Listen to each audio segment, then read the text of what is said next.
program kerja itu bukan untuk mengisi kekosongan atau yang bersifat kondisional, akan tetapi yang akan dikerjakan 1 tahun atau 1 periode ke depan. Mohon untuk penjelasannya, karena memang saya rasa, yang saya tahu tidak ada yang mengisi kekosongan, dan kekosongan itu harus diisi, ya, yang bersifatnya pasti, bukan kondisional. Itu yang saya mau menanya tentang MKO-nya, ya.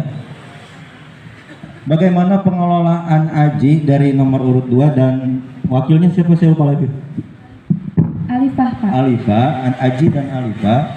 Bagaimana menerapkan sistem manajemen kepemimpinan organisasi yang akan kalian jalankan di 1 periode ke depan kalau kalian terpilih. Terima kasih. Saya mencoba adil kepada kedua belah pihak bertanya. Ada 2 kemungkinan, 1 kalah 2 menang.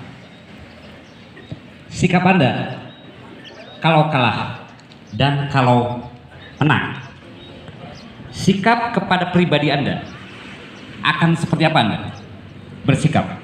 Kemudian kalau Anda menang, bagaimana sikap Anda terhadap yang kalah? Seandainya Anda kalah, bagaimana sikap Anda terhadap yang menang? Sama pertanyaannya.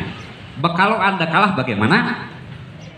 Dan bagaimana juga sikap Anda kalau kalah terhadap teman Anda? Berpikir bolak-balik kepada kedua belah pihak. Yang pertama ini. Yang kedua,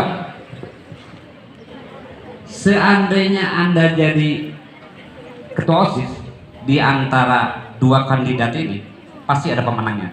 1, apabila ada pelanggaran, kesalahan di anggotanya, apalagi kalau Anda, langkah-langkah apa yang real yang akan dijalankan oleh Anda terhadap struktur organisasi OSIS?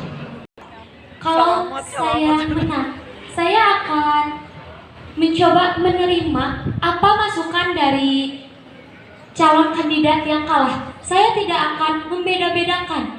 Saya akan berusaha menerima dan saya akan menyaring hal apa yang bisa saya lakukan dan bisa saya laksanakan nanti untuk kedepannya. Dan jika saya kalah dalam pemilihan ini, saya akan mencoba memasukkan saran kepada calon yang menang untuk memasukkan visi misi atau program kerja yang kami miliki.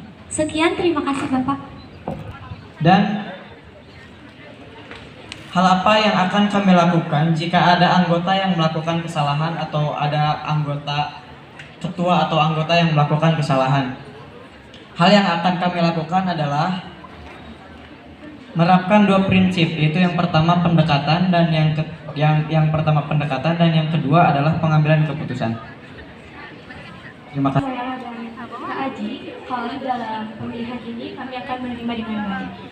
Dan juga kami akan tetap berkontribusi kepada ketua yang terpilih dengan memberikan program-program atau memberikan saran-saran kepada ketua yang baik.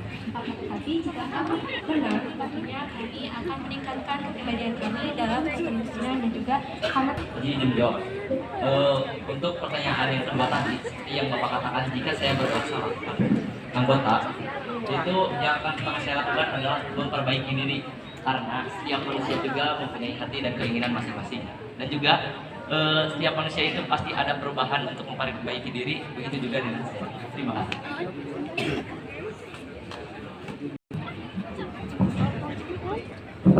Mungkin dicukupkan pertanyaan. Assalamualaikum warahmatullahi wabarakatuh.